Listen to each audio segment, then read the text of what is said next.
தமிழக அரசியல்ல மிகப்பெரிய குழப்ப நிலையும் பெரும் கலோபரமும் ஏற்பட்டிருக்கிறது. தமிழ்நாடு அரசியல்ல அதிமுக என்கின்ற ஒரு வலுவான கட்சி 1972களுக்கு பின்பு அந்த கட்சி எம்ஜிஆர் அவர்களால் உருவாகியது.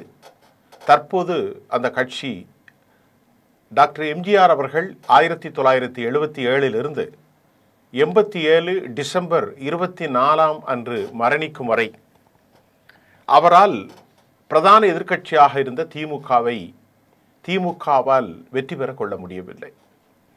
அவருடைய மரணத்திற்கு பின்பு ஜாஜே என்று 2 பிரிவாக பிரிந்து அதற்கு பிறகு செல்வி ஜெயலலிதா அவர்கள் 1991 ஆண்டு அரசியலில் அவர் கால் வைத்து அவர் மரணிக்கும் வரை அவர் ஒரு வெற்றி முகமாக 5 முறைக்கு மேல் அவர் தமிழ்நாட்டில் ஒரு முடிசூடா தலைமையிலே இந்த கட்சியை கொண்டு சென்றார். 1976 எமர்ஜென்சிக்கு பின்பும் ஒரு மாபெரும் வெற்றியை 77 பெற்று 80 ஆட்சி கலைக்கப்பட்டது. 2 இடங்களை டாக்டர் எம்ஜிஆர் அவர்கள் பெற்று நாடாளுமன்ற தேர்தலில் அவர்களுக்கான இடத்தோடு அரசியல் முடிவுக்கு வந்ததாக சொல்லப்பட்ட நிலையில் அன்று காங்கிரஸ் திமுக கூட்டணியை மீண்டும் 6 மாதத்தில் மகத்தான வெற்றி பெற்றார். 1984 புரூக்ளின் மருத்துவமனையில் அவர் இருந்தபோதும் அங்கே படுத்து கொண்டே வெற்றி பெற்றார். இதுதான் அவருடைய சாதனை. இந்த கட்சி தற்போது உருப்பெறாமல் தற்போது மத்திய ஆட்சியாளர்களால் அடகு வைக்கப்படுகிறதா அல்லது இந்த கட்சியை உருத்தெரியாமல் ஆக்கும் முயற்சிக்கு யார் என்ன பின்னணி? அதிமுகவை ஒருங்கிணைக்க வேண்டும் என குரல்களுக்கு மத்தியில் இன்று காலை பிரதானமான அதிமுகவின் மிக முக்கியமான கட்சி தலைவர் செங்கோட்டையன் அவர்களின் அந்த செவ்வி தமிழ்நாட்டு அரசியலில் ஒரு மாபெரும் இறுக்கமான சூழ்நிலை அதிமுகவுக்குள்ளும் செய்தியாளர்களுக்கும் தொலைக்காட்சி விவாதங்களுக்கும் அது முக்கிய தலைப்பீடாக மாறிப்போய் உள்ளது என்பதுதான் உண்மை. இன்று காலை அவர் ஆரம்பித்த அந்த செவ்வியோட அந்த இன்டர்வியூட ஏராளமான ஆயிரக்கணக்கான அதிமுக தொண்டர்கள் கோபிச்செட்டிப்பாளையத்தில் அஇஅதிமுக அலுவலகத்தில் கூடியிருந்த நிகழ்ச்சியில் 40 நிமிடத்திற்கு மேலாக அந்த இன்டர்வியூவை நேர்காணலை செவ்வியை அவர் வழங்க முடியாமல் தவித்தார். அந்த அளவிற்கு கலோபரங்களும் பத்திரிகையாளர்கள் கூட்டமும் தேசிய நாளிதழ்களும் தேசிய டெலிவிஷன் தமிழகத்திலிருந்து யூடியூபர்ஸ் என அதிமுக தொண்டர்கள் பெரிய அளவில் கோபிச்செட்டிப்பாளையத்திலே கூடிவிட்டார்கள். அந்த கூட்டத்தில் 10 நாள் கெடு என்கின்ற இந்த வார்த்தை இன்றைக்கு தொலைக்காட்சியின் தலைப்பீடாக மாறியிருக்கிறது. அந்த விவகாரத்தில் அவர் பேசியதை நாம் இப்போது உங்களுக்கு தரப்போகிறோம். அதிமுகவை ஒருங்கிணைக்க இபிஎஸ்க்கு 10 நாள் கெடு என்கின்ற செங்கோட்டையின் மனம் திறந்த இந்த நிகழ்ச்சி மிக முக்கியமான தலைப்பாக இருக்கிறது. செங்கோட்டையன் அதிமுகவிலிருந்து வெளியில் சென்றவர்களை 10 நாட்களுக்குள் ஒருங்கிணைக்கவில்லை என்றால் நாங்கள் முன்னின்று ஒருங்கிணைப்போம் என முன்னாள் அமைச்சர் செங்கோட்டையன் தெரிவித்தார். கட்சியில் அதிருப்தியில் உள்ள ஈரோடு மாவட்ட கோபிச்செட்டிப்பாளையம் அதிமுக எம்எல்ஏவும் முன்னாள் அமைச்சருமான செங்கோட்டையன் இன்று செப்டம்பர் 5 காலை மனம் திறந்து பேச இருப்பதாக அறிவித்திருந்தார். அவர் இன்று நிருபர்களிடம் இன்று காலை கூறிய போது தமிழகம் முழுவதும் போக வேண்டிய பேட்டி இது ரொம்ப முக்கியமானது, மிக முக்கியமான நேரம், அனைவரும் அமைதி காக்க வேண்டும் என்றும் தொண்டர்களுக்குள் ஏற்பட்ட அந்த குமைச்சலை குழப்பத்தை அவர் அடக்கினார். தலைவர்களுடன் நானும் சென்று வேண்டுகோள் விடுத்தேன் என்றும் அவர் குறிப்பிட்டார். அந்த நிகழ்ச்சியிலே மனம் திறந்த பேச்சில் அவர் தமிழ்நாடு முழுவதும் போக வேண்டிய பேட்டி இது என்று ஏன் சொன்னார்? இது ரொம்ப முக்கியமான நேரம், இது முக்கியமான நேரம், இது ரொம்ப முக்கியமானது. இந்த 3 கருத்தையும் வைத்தார். அதனால் கொஞ்சம் அமைதியாக இருங்க அப்படின்னு சொல்லி நீண்ட நேரத்திற்கு பின்புதான் அவர் தன் பேட்டியை ஆரம்பித்தார். 1972ஆம் ஆண்டு எம்ஜிஆர் தொடங்கிய அந்த கட்சியையும் அரங்கநாயகம், செங்கோட்டையன் இவர்களெல்லாம் தான் எந்த அளவிற்கு கடந்த காலத்தில் பணியாற்றுகிறேன் என்பதையும் கூட அவர் சுட்டிக்காட்ட தவறவில்லை. அவர் தொடங்கிய காலத்தில் இருந்தே, புரட்சித் தலைவர் டாக்டர் எம்ஜிஆர் அவர்கள் தொடங்கிய காலத்திலிருந்தே செங்கோட்டையனாகிய நான் கட்சியின் கிளைச் செயலராக பணியேற்றினேன். அவர் கிளைச் செயலராக இருந்ததையும் நினைவுபடுத்தினார்.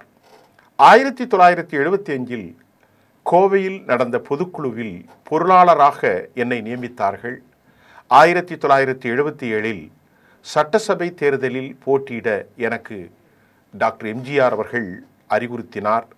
எம்ஜிஆருக்கு பிறகு கட்சியை வழிநடத்தும் திறமை செல்வி ஜெயலலிதா அவர்களுக்கு உண்டு என்ற தலைவர்களுடன் நானும் சென்று வேண்டுகோள் விடுத்தேன் என தனது கடந்த கால அனுபவங்களை அதிமுகவின் மூத்த தலைவர் செங்கோட்டையன் அவர்கள் இன்று காலை வைத்தார். அதைத் தொடர்ந்து செங்கோட்டையன் இவ்வாறு பேசினார். 2 வாய்ப்புகள் தமிழகத்தில் ஜெயலலிதா சிறந்த ஆட்சியை அம்மா அவர்கள் தந்தார்கள். எம்ஜிஆர், ஜெயலலிதா ஆகியோர் ஆளுமை மிக்க முதல்வராக விளங்கினார் என்பதை அவர் சுட்டிக்காட்ட தவறவில்லை. பல மொழியறிவும் பன்முகத்தன்மையும் பேச்சாற்றலும் அதே போன்று அவருடைய நிர்வாக திறமையும் புகழ்ந்த செங்கோட்டையன் அம்மாவுக்கு நிகராக யாரும் இல்லை அந்த கட்சியிலே என்பதையும் அவர் வலிமையாக வலியுறுத்தினார்.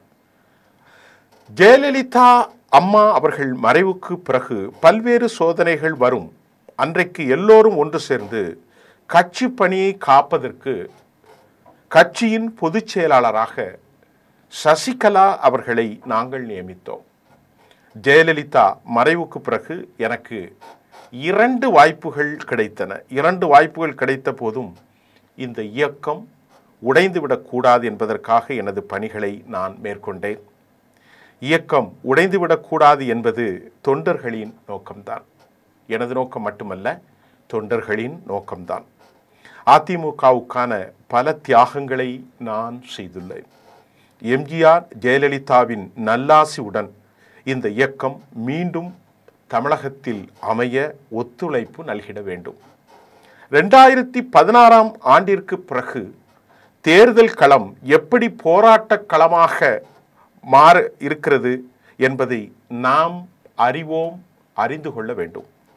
வெளியே சென்றவர்களை அரவணைத்தால் தேர்தல் களத்தில் நாம் வெற்றி பெற முடியும்.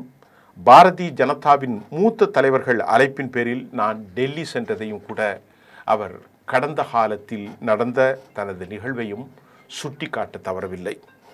தற்போது அவர் இறுதியாக எடப்பாடி பழனிசாமிக்கு கடுமையான எச்சரிக்கை ஒன்றை விடுவித்தார். 10 நாட்கள் கெடு 6 முன்னாள் அமைச்சர்கள் நேரில் சென்று பிரிந்தவர்களை இணைக்க வேண்டும் என்ற கருத்தை வலியுறுத்தியும் எதிர்க்கட்சி தலைவர் அதனை ஏற்கவில்லை. அதிமுகவிலிருந்து பிரிந்தவர்கள் சேர்ந்தால்தான் வெற்றி நிச்சயம் என்பதை அவர் உறுதிப்படுத்தினார்.